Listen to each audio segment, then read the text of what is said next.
Isaías 60, versículos 1 al 3.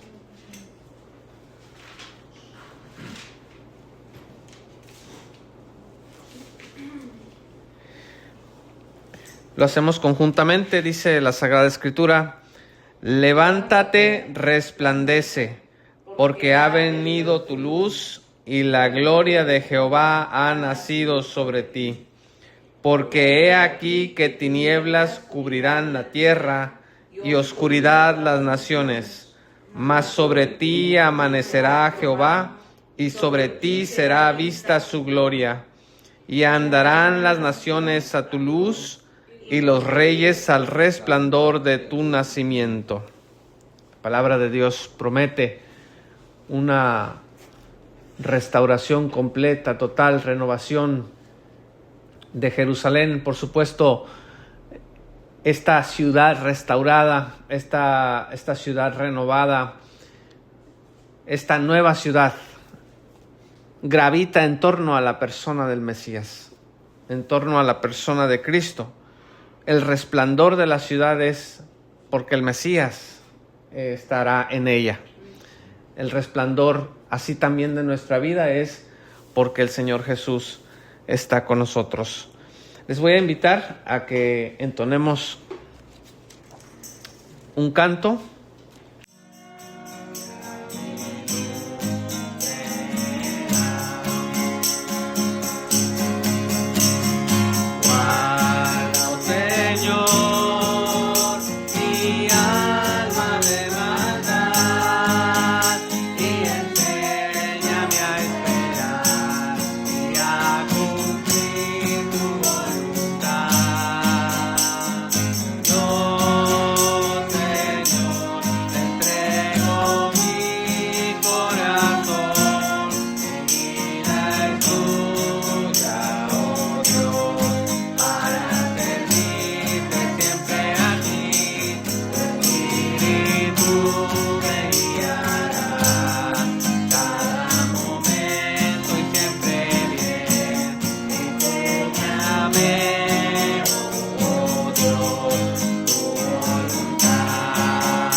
Amén. Así sea, que el Señor nos enseñe su voluntad. Y es interesante, hay que ser proactivos si queremos que el Señor nos enseñe su voluntad. Y por eso vamos a abrir las Escrituras. Juan 14, versos 15 al 26. Jesús está por salir del aposento alto rumbo al huerto de Getsemaní. Y entonces anuncia a sus discípulos que enviará a un consolador. Y quiero detenerme un poco en la palabra griega que se traduce en Reina Valera 1960 como consolador. Es parácletos o paracletos, que en otras traducciones se traduce como ayudador en este mismo pasaje. No dice les daré otro consolador, dice les daré otro ayudador. Hay 5 concurrencias de la palabra parácletos en las Sagradas Escrituras. Las 5 las utiliza el apóstol Juan. 4 de ellas aparecen en el Evangelio según San Juan. Y la 5ª aparece en Primera de Juan. Y en Primera de Juan, parácletos es traducido como abogado. Cuando dice abogado tenemos para con el Padre, cuando está hablando de Jesucristo, el justo. ¿Cuál es la idea de un paracletos? Es alguien que da dirección, pero que también acompaña. O sea, el concepto porque no es lo mismo que yo les diga a ustedes por dónde ir, a que además de decirles por dónde ir, les acompañe. Es fácil decirle a otro por dónde debe de ir, pero es complicado y difícil asumir el compromiso de tomar de la mano a la persona o ponerte al lado de la persona y caminar ese tramo en la dirección en que le estás diciendo que hay que ir. Dice el versículo 16 de Juan 14: y yo rogaré al Padre y os dará otro consolador para que esté con vosotros. ¿Cuánto tiempo? Para siempre. Antes, sin embargo, habla el Señor Jesús de la condición para que eso suceda. Vean ustedes el versículo 15. Si me amáis, guardad mis mandamientos. Y entonces el verso 16 dice, y yo rogaré al Padre.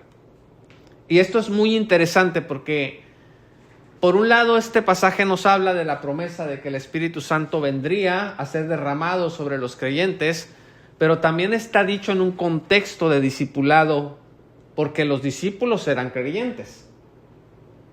Entonces, vamos a explorar con profundidad lo anterior. El Espíritu Santo es enviado debido a la sujeción de los discípulos, como nosotros acabamos de ver. Vamos a leer 1 de Juan 2, verso 27. Dice la Escritura, pero la unción que vosotros recibisteis de Él permanece en vosotros, y no tenéis necesidad de que nadie os enseñe, así como la unción misma os enseña todas las cosas, y es verdadera y no es mentira. Según ella os ha enseñado, permaneced en Él.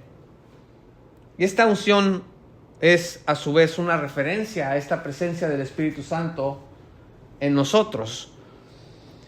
Porque el Señor Jesús nos dice en Juan que el Espíritu Santo va a guiarnos a toda la verdad. Y Juan dice en 1 de Juan, no tienen necesidad de que nadie los enseñe porque tienen la unción con ustedes. Pero ¿qué dice al final del versículo en 1 de Juan 2 que acabamos de leer? Hay una instrucción del apóstol Juan ahí. ¿Cuál es? Permaneced en Él. Entonces, si tú quieres ser guiado por el Espíritu Santo, debes de obedecer a Cristo. Mucha gente dice, Señor, ayúdame, ¿por qué no me muestras el camino? Pero no saben y no conocen las Escrituras para saber qué es lo que Dios espera de ellos. Por eso mucha de nuestra desesperación va a menguar en la medida que conozcamos las Escrituras y la dirección por la que Dios nos quiere llevar. Ahora, vean ustedes en segundo lugar, la sujeción de los discípulos significa amor por Jesús. Vean ustedes el versículo 21 en Juan 14. El que tiene mis mandamientos y los guarda, ese es el que me ama. Voy a repetirlo. El que tiene mis mandamientos y los guarda, ese es el que me ama. Entonces, no sujetarse a los mandamientos del Señor significa que no se le ama. Qué interesante. El que guarda mis mandamientos me ama. Entonces, nosotros decimos que amamos a Jesús, pero si desobedecemos a Jesús, entonces quiere decir que no le estamos amando como decimos que le amamos. En cambio, si nosotros obedecemos a Jesús y decimos que le amamos, estamos entonces hablando la verdad. Vean ustedes lo que dice Lucas 6, versículo 46. Si alguien lo tiene y es tan amable de leerlo. Estamos hablando de la promesa de Cristo de enviar a un ayudador, a un consolador. Pero también estamos hablando de las condiciones para que esa ayuda en nuestra vida sea eficaz. Y la condición es la obediencia a Cristo. Porque el amor para Cristo es obediencia a Cristo. ¿Qué dice Lucas 6, verso 46? ¿Por qué me llamáis Señor, Señor, y no hacéis lo que yo digo? Es que Jesús era muy serio respecto de esto. La sujeción nunca es perfecta en esta vida, porque alguien puede decir, bueno, si no obedecer a Dios, no obedecer a Cristo es no amarle, pues entonces alguien de nosotros puede decir, entonces yo no le amo. A veces le amo, a veces no le amo, porque no siempre hago lo que Cristo dice que hay que hacer. Y podemos entrar en esta manera de pensar. Pero la sujeción, la obediencia a Cristo nunca es perfecta en esta vida, pero el Señor sabe reconocer cuando una persona le ama realmente, aún en medio de sus luchas. Se sale de las luchas precisamente porque al final de cuentas la vida del creyente está fundada sobre la roca, porque leímos el versículo 46 de Lucas 6, pero vean ustedes lo que dicen los versículos 47 y 48. Cristo dice en el verso 47, todo aquel que viene a mí y oye mis palabras y las hace. Hay gente que viene a Cristo, oye las palabras de Cristo, pero no hace las palabras de Cristo. Yo creo que si salimos aquí en la colonia a preguntar si conocen quién es Jesús, ¿qué nos van a decir? Que sí. ¿Todo el mundo sabe quién es? Si, por ejemplo, le preguntamos a toda la gente, ¿te acuerdas de algún dicho de Jesús? Es probable que toda la gente o la mayoría se sepa algunas palabras de Jesús. Aunque no faltará quien diga, sí, Jesús dijo, ayúdate que yo te ayudaré. Sí, hay muchos mitos y expresiones que la gente cree que fueron dichas por Jesús y no fueron así. Pero si nosotros indagamos un poco más para descubrir si lo que la gente sabe de Cristo es practicado, vamos a descubrir probablemente que en una gran mayoría no es así. Entonces, el Señor dice, el que viene a mí, escucha lo que digo, pero lo hace, es aquel semejante al que construye su casa sobre la roca. Cuando viene la tormenta, la casa va a perdurar. Cuando Jesús te dice que hay que hacer lo que Él dice, no lo dice para fastidiarte, no lo dice para meternos en una jaula, lo dice porque Él sabe que si tú haces lo que Él dice, tú vas a tener éxito. Vean ustedes lo que dice el versículo 24 en Juan 14. El que no me ama, no guarda mis palabras, y la palabra que habéis oído no es mía, sino del Padre que me envió. Entonces, hasta aquí está claro que Jesús dice que si tú le amas, le vas a obedecer. Y que si tú no le amas, evidentemente no vas a guardar las palabras que Él habló. El Espíritu es llamado aquí, en este pasaje en Juan, Espíritu de verdad. Obedecer a Cristo resulta en la posesión de la verdad de nosotros. Alguien te puede preguntar, ¿y tú por qué obedeces a Jesús? ¿Por qué haces lo que Él dice? El mundo pregunta eso. Bueno, lo obedezco porque eso significa obedecer la verdad. Vean ustedes, ¿quién querría obedecer y seguir lo falso? El mundo sigue artistas, influencers, políticos, filósofos y toda clase de ideologías falsas y engañosas.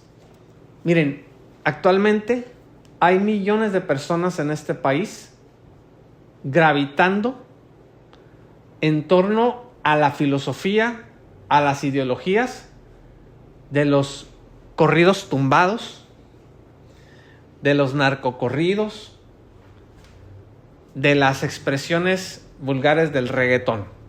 Hay personas, chicos y grandes, tomando decisiones basados en lo que escucharon en una canción, en una letra de alguna de esas canciones, en lo que su artista favorito dijo o está haciendo. Y entonces su filosofía de vida, o sea, siguen esta filosofía y tú los puedes ver en las calles. ¿Conocen el concepto de alucín? A ver, ¿qué es un alucín? En México, una persona alucín, cultura popular, ahora ya lo van a saber, es alguien que presume tener un estilo de vida de lujo, dinero, poder o conexiones, escuche, con el crimen organizado, conexiones que no posee. Es creerte mafioso, pues, sin serlo.